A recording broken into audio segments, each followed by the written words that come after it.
இயேசு கிறிஸ்துவின் இணையற்ற நாமத்திலே உங்கள் யாவருக்கும் இந்த மாலை வேளையிலே அன்பான வாழ்த்துக்கள். ஒவ்வொரு செவ்வாய்க்கிழமையும் இயேசு கிறிஸ்து சொன்ன அருமையான ஓமைகளை நாம் தியானித்து கொண்டு வருகிறோம். இன்றைக்கு 2 ஓமைகளை உங்களிடத்திலே நான் பகிர்ந்து கொள்ள விரும்புகிறேன். எப்பொழுதுமே இயேசு கிறிஸ்து பரலோக ராஜ்யத்தை குறித்து அதிகமாக ஓமைகளிலே சொல்லி இருப்பதை நாம் அறிந்து கொள்ள முடியும். இன்றைக்கும் பரலோக ராஜ்யம் எப்படிப்பட்டது, யார் அதை பெற்றுக்கொள்கிறார்கள் என்பதை குறித்து 2 ஓமைகளை அவர் சொல்லியிருக்கிறார். வாசிங்க, மத்தேயு 13ஆம் அதிகாரம் 44, 45, 46.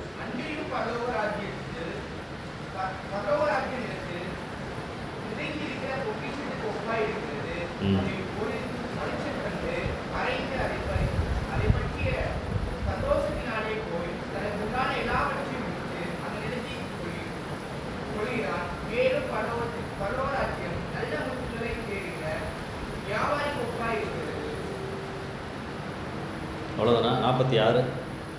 அவன் விலையுள்ள ஒரு முத்தை கண்டு போய் தனக்கு உண்டான எல்லாவற்றையும் விட்டு அதை கொள்கிறான். அன்றையும் பரலோக ராஜ்யம் கடலிலே போடப்பட்டு சகல விதமான போதும் 46, 44, 45, 46. இந்த 3 வசனங்களிலே புதைந்திருந்த பொக்கிஷம் அல்லது மறைவான பொக்கிஷம், விலை உயர்ந்த முத்து, இந்த 2 பொருட்களையும் ஆண்டவர் ஓமைக்கு பயன்படுத்துவதை நாம் பார்க்கின்றோம். இந்த 2ஐயுமே பரலோக ராஜ்யத்திற்கு ஒப்பாக ஆண்டவர் சொல்லுகிறார். ஒரு மனிதன் ஒரு நிலத்திலே வேலை செய்கிறான். அப்படி அந்த நிலத்தை உழுது கொண்டு இருந்த பொழுது ஒரு புதையலை பார்க்கிறான். ஒரு புதையலை பார்த்தவுடன் இதை எப்படியாவது சொந்தமாக்க வேண்டும் என்று சொல்லி அந்த நிலத்தையே வாங்குவதற்கு அவன் முடிவு செய்கின்றான். நிறைய பணம் கொடுத்து அந்த நிலத்தை வாங்குகிறான். எப்படியாவது இந்த புதையல் எனக்கு சொந்தமாக வேண்டும். இன்னொரு மனிதன் ஆபரணங்களை வாங்குவதற்காய் போனவன் நல்ல விலை உயர்ந்த முத்தை பார்க்கிறான் கடையிலே. இந்த முத்தை எப்படியாவது வாங்க வேண்டும் என்று சொல்லி அது எவ்வளவு விலை உயர்ந்ததாக இருந்தாலும் தன்னிடத்தில் இருக்கின்ற மற்ற பொருட்களையெல்லாம் விற்று அந்த பணத்திலே அந்த முத்தை வாங்குகிறான். இயேசு கிறிஸ்து பரலோக ராஜ்யம் இந்த புதையலுக்கும் முத்திற்கும் ஒப்பாக இருக்கிறது என்று சொல்லி அவர் இங்கே சொல்லுகின்றார். யாராவது விலையுயர்ந்த பணத்தையோ அல்லது பொருட்களையோ புதைத்து வைப்பார்களா? இந்த நாட்களிலே நாம் யாவரும் அப்படி செய்வது கிடையாது. இயேசு கிறிஸ்து வாழ்ந்த நாட்களிலே நிறைய வங்கிகள் இருந்தன. ஆனால் சாதாரண மக்கள் அந்த வங்கிகளை பயன்படுத்த முடியாது. நிறைய பணம் செலுத்த வேண்டியது இருக்கும். எனவே சாதாரண மக்கள் அந்த நாட்களிலே என்ன செய்வார்களாம்? விலை உயர்ந்த பொருட்களை குழி தோண்டி புதைத்து வைப்பதை பாதுகாப்பு என்று கருதினார்கள். நீங்கள் மத்தேயு 25ஆம் அதிகாரம் 25ஆம் வசனத்தில் ஆண்டவர் தாலந்துகள் ஓமையை சொல்லுகின்ற பொழுது ஒரு தாலந்தை பெற்றவன் புதைத்து வைப்பதை நாம் இங்கே பார்க்க முடியும். அந்த நாட்களிலே எப்பொழுது சண்டை நடக்கும், நம்மளுடைய தோட்டங்களெல்லாம் போர்க்களமாக மாறும் என்ற நிலையில்தான் பாலஸ்தீன தேசம் இருந்தது.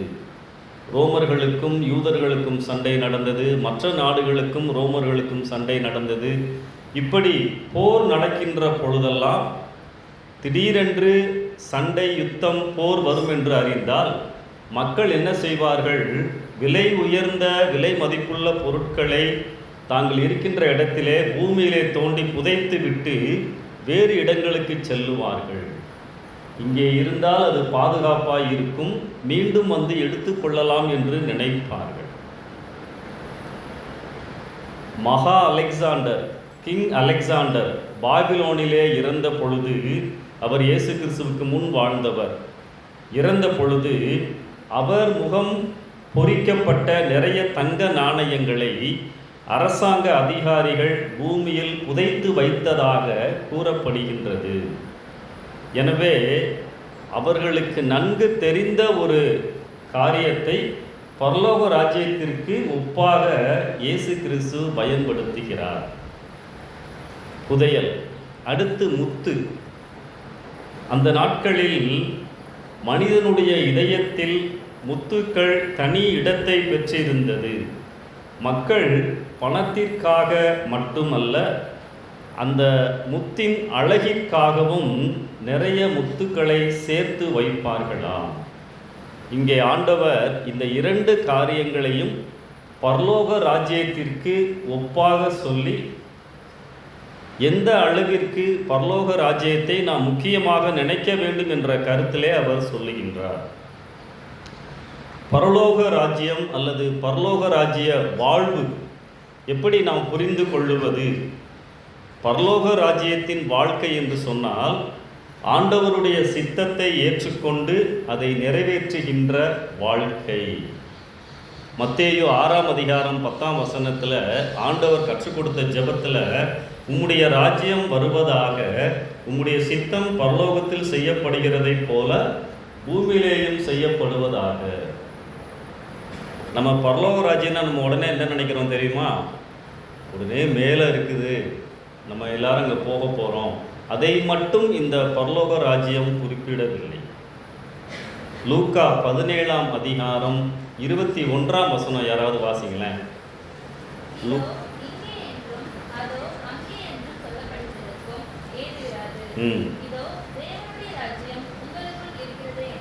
இதோ தேவனுடைய ராஜ்யம் உங்களுக்குள் இருக்கின்றதே.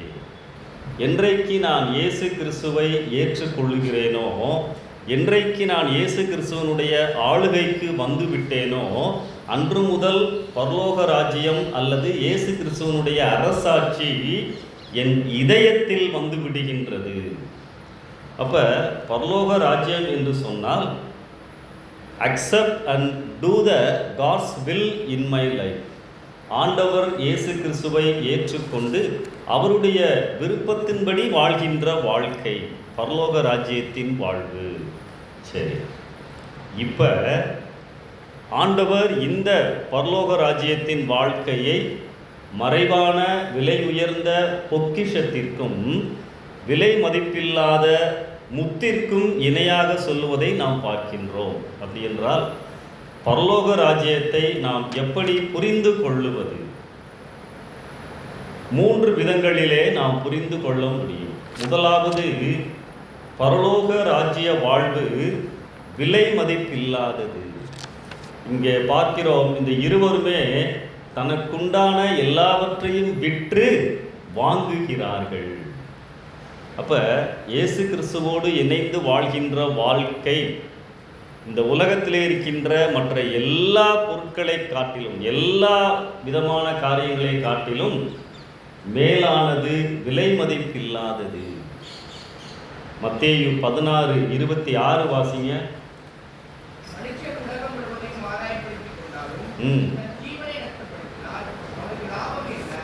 மனுஷன் உலகம் முழுவதையும் ஆதாயப்படுத்தி கொண்டாலும், உலகமே எனக்கு சொந்தம் நினைத்தாலும் கூட, அவன் வாழ்க்கையில் இந்த பரலோக ராஜ்யத்தின் அனுபவங்கள் இயேசு கிறிஸ்து இல்லை என்று சொன்னால் லாபம் இல்லை. ஆண்டவர் இங்கே சொல்லுகின்றார். அப்போ நம்மிடம் உள்ள இயேசுவோடு உள்ள உறவு அல்லது அவர் தந்த ரட்சிப்பு, இயேசு என்னோடு வாழ்கின்ற காரியம் எல்லாவற்றையும் விட சிறந்தது. மற்ற முத்துக்கள் உலகத்திலே இருந்திருக்கலாம், ஆனால் அதைவிட சிறந்த காரியங்கள் அந்த உலகத்திலே இருக்கிறது. ஒருவேளை அறிவு இருக்கலாம், இசைக்கருவிகள் வாசிக்கின்ற திறமைகள் இருக்கலாம், பாடுகின்ற திறமை இருக்கலாம், பலவிதமான திறமைகள் எனக்கு இருந்தாலும் கூட மற்ற எல்லாவற்றையும் விட நேசிக்கத்தக்கது அல்லது விலையேற பெற்றது பரலோக ராஜ்யத்தின் வாழ்வு. எத்தனை பேர் அதை உணர்கிறீர்கள்? இன்றைக்கி நான் ஆண்டவரோட பேசுகிறேன், எனக்கு ஆண்டவருக்கு ஒரு உறவு இருக்குன்னு சொன்னால் அந்த காரியம் விலையேற பெற்றது என்பதை ஆண்டவர் இங்கே சொல்லுகிறார்.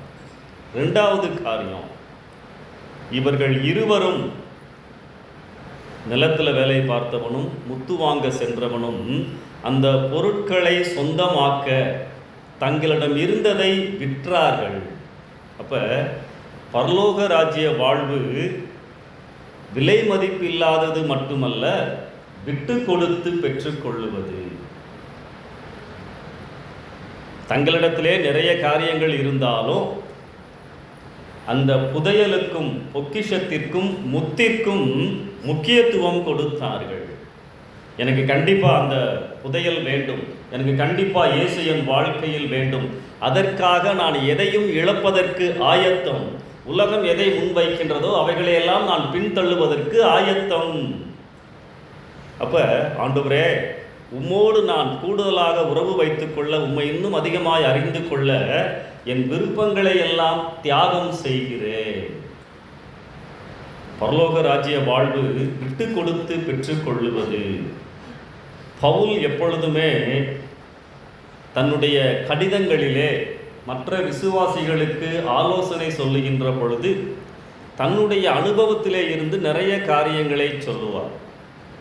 என்னுடைய விருப்பம் ஆண்டவரை இன்னும் ஆழமாய் அறிந்து கொள்ள வேண்டும், அதற்காக நான் பல காரியங்களை விட்டு கொடுப்பதற்கு ஆயத்தம்.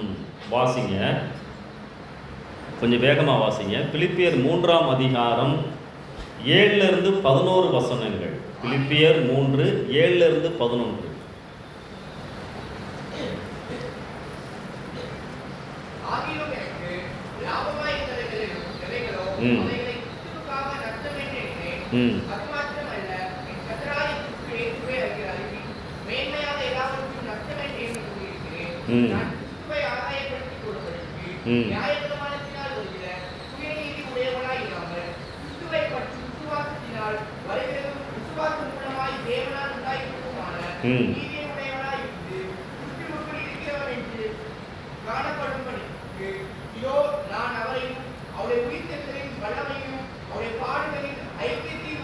அறிகிற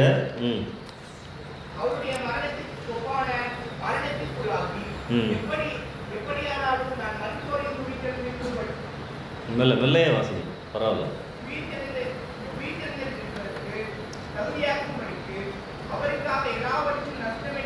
அவருக்காக எல்லாவற்றையும் நஷ்டம் என்று எண்ணுகிறேன்.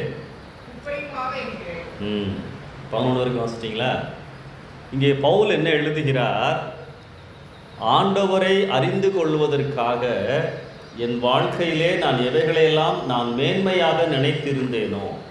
நீங்கள் அந்த 7ஆம் வசனத்திற்கு முன்னாடி நீங்கள் வாசிங்கன்னா 1 to 6 வரைக்கும் தன் வாழ்க்கையில் ஆண்டவரை ஏற்றுக்கொள்வதற்கு முன்பதாக அவர் எவைகளையெல்லாம் உயர்வாக நினைத்திருந்தாரோ அவைகளை குறிப்பிட்டிருப்பார். நான் ஒரு பரிசேயன், நான் ஒரு யூதன், நான் இவ்வளவாய் படித்திருக்கிறேன், நான் நியாயப்பிரமாணத்தை ஒழுங்காய் கடைபிடித்தவன், பல காரியங்களை அவர் சொல்லியிருப்பார். சொல்லிவிட்டு இவைகளையெல்லாம் நான் நஷ்டமாக எண்ணுகிறேன். எதற்காக? பரலோக ராஜ்ய வாழ்க்கையிலே ஆண்டவரை நான் அறிந்து கொள்ளுவதற்காக. அப்போ பரலோக வாழ்வு விட்டு கொடுத்து பெற்றுக்கொள்ளுகின்ற வாழ்வு. தேவனுடைய ராஜ்யத்திலே பங்கு பெறுவதை தடுக்கும்.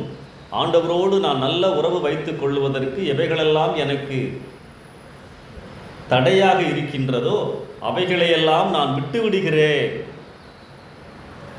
எல்லாவற்றையும் அவர்கள் விற்று அந்த பொக்கிஷத்தை தங்களுக்கு சொந்தமாக்கி கொண்டார்கள்.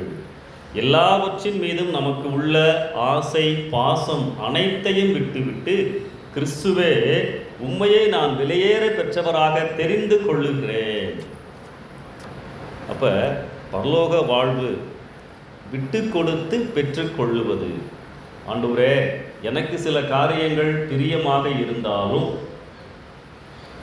உம்மை பிரியப்படுத்துவதற்காக, உமக்கு பிரியமாய் வாழ்வதற்காக, நீர் என்னை பார்த்து சந்தோஷப்படுவதற்காக இவைகளை நான் விட்டு விடுவதற்கு ஆயத்தம்.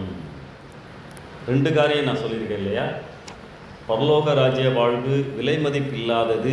பரலோக ராஜ்ய வாழ்வு சொல்லுங்க, விட்டு கொடுத்து பெற்றுக்கொள்ளுவது. நீங்களும் நல்லா கவனிச்சிருக்கீங்கன்ட்டு நான் நினச்சிக்கிட்டு இருக்கேன். வெரி குட், அப்படித்தானா? மூன்றாவது, பரலோக ராஜ்ய வாழ்வு விரும்பி பெற்றுக்கொள்ளுவது. வேலை செய்கிறான், தோட்டத்தில் இருக்கிறான், கடைக்கு போகிறான், அந்த பொருட்களை பார்த்து அவனை யாரும் கம்பல் பண்ணலை, டே இதை வாங்கடான்னு சொல்லலை, இதை வைத்துக்கொள் என்று சொல்லவில்லை. விரும்பி பெற்றுக்கொள்ளுகின்றான். வேலை செய்யும் பொழுது கண்டுபிடிக்கிறான், அவன் தேடவில்லை, மற்றவன் தேடாமலேயே அதை பார்த்து விடுகின்றான். ஆனால் இருவருடைய உணர்வுகளும் ஒன்றாகத்தான் இருந்தது, சந்தோஷம். இருவருமே அடைய விரும்புகின்றார்கள், யாரும் அவர்களை கட்டாயப்படுத்தவில்லை. இதிலே நாம் தெளிவாய் புரிந்து கொள்ள வேண்டும். இயேசு கிறிஸ்து எப்பொழுதுமே நீ என்னை பின்பற்ற வேண்டும், என்னிடத்தில் தான் வர வேண்டும் என்று சொல்லி யாரையும் கட்டாயப்படுத்துவதில்லை. அழைப்பை கொடுக்கின்ற ஆண்டவர். வருத்தப்பட்டு பாரம் சுமக்கிறவர்களே எல்லோரும் என்னிடத்திலே வாருங்கள். அழைப்பு, நான் உங்களுக்கு இளைப்பாறுதல் தருவேன். இளைப்பாறுதல் என்றால் அந்தந்த சூழ்நிலைக்கு ஏற்ற சமாதானம், சந்தோஷம், வழி நடத்துதல். யாரையும் இயேசு கட்டாயப்படுத்துபவர் அல்ல. வாய்ப்புகளை கொடுக்கின்றார், அழைப்பை கொடுக்கின்றார். என்னிடத்திலே வந்தால் உனக்கு நல்ல வாழ்க்கை உண்டு, சமாதானம் உண்டு, சந்தோஷம் உண்டு, பாவ மன்னிப்பு உண்டு, பரலோக வாழ்க்கை உண்டு. இஃப் யூ கம், நீ வந்தால். அப்போ தெரிந்தெடுப்பு என்னிடத்திலே தான் உள்ளது. லூக்கா 19ஆம் அதிகாரத்தில் சகையிட்ட ஆண்டவர் என்ன சொல்கிறாரு? நீ கண்டிப்பாக வாப்பா, இறங்கி வாப்பா, இல்லைன்னா நான் வீட்டுக்கு போக மாட்டேன்னு சொல்கிறாரா? 6-7 வாசிங்க. கபிலன் இருங்க, வாசிங்க. சந்தோஷத்தோட போனானா, வருத்தத்தோட போனானா? சொல்லுங்க, எப்படி போனான்? தைரியமா பேசுங்கம்மா. சந்தோஷத்தோட போனான். நீங்க தானே வாசித்தீங்க, இனிமே வாசிக்கிறீங்களா? அவன் இறங்கி வந்து என்ன போட்டிருக்கு? சந்தோஷத்தோட இயேசுவை ஏற்றுக்கொண்டு போனான். ஆண்டவர் ஒரு அழைப்பை தான் கொடுக்கிறார். இன்னைக்கு நமக்கும் ஆண்டவர் அழைப்பை கொடுக்கிறார், ஒவ்வொரு நாளும் கொடுக்கிறார். தெரிந்தெடுப்பது, இயேசு வேண்டும் இயேசு வேண்டாம் என்று சொல்லுவது உன்னுடைய கையிலே தான் உள்ளது. Nobody will compel you. அதை நாம் புரிந்து கொள்ள வேண்டும். தெரிந்தெடுப்பு என்னிடத்திலே தான் உள்ளது. இதே பவுல் பிலிப்பியர் 3ஆம் அதிகாரத்தில் 12ஆம் வசனத்தில் தன்னுடைய அனுபவத்தை எழுதுகிறார். வாசிங்க, பிலிப்பியர் 3:12.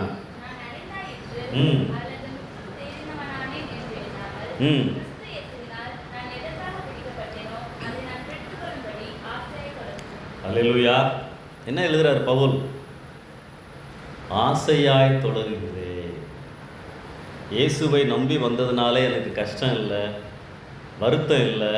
Still I am going forward with Joy. ஏன்னா அவர் இயேசுவை தெரிந்தெடுத்தார். எனக்கு இயேசு வேண்டும், எனவே நான் ஆசையாய் தொடருகிறேன். என்னால் அப்படி சொல்ல முடியுமா?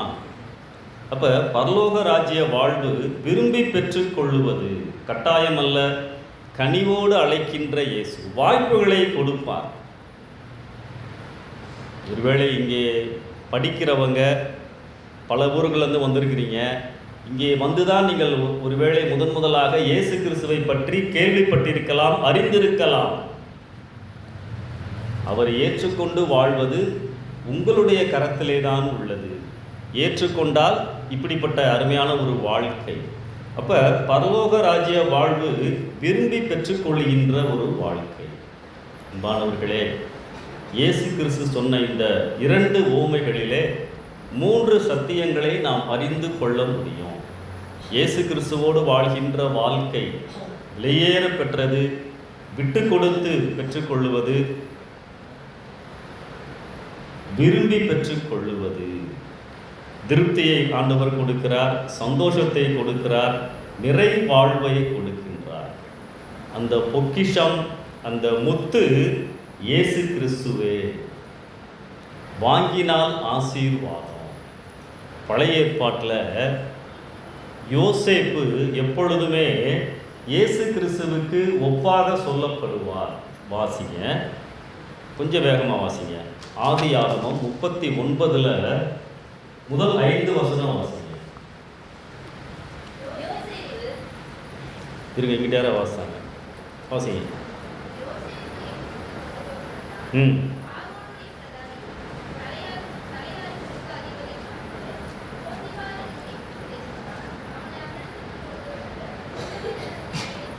விலைக்கு வாங்கினான்.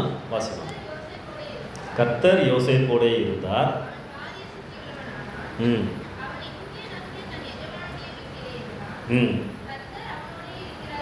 கர்த்தர் அவனோடே இருக்கிறார் என்றும்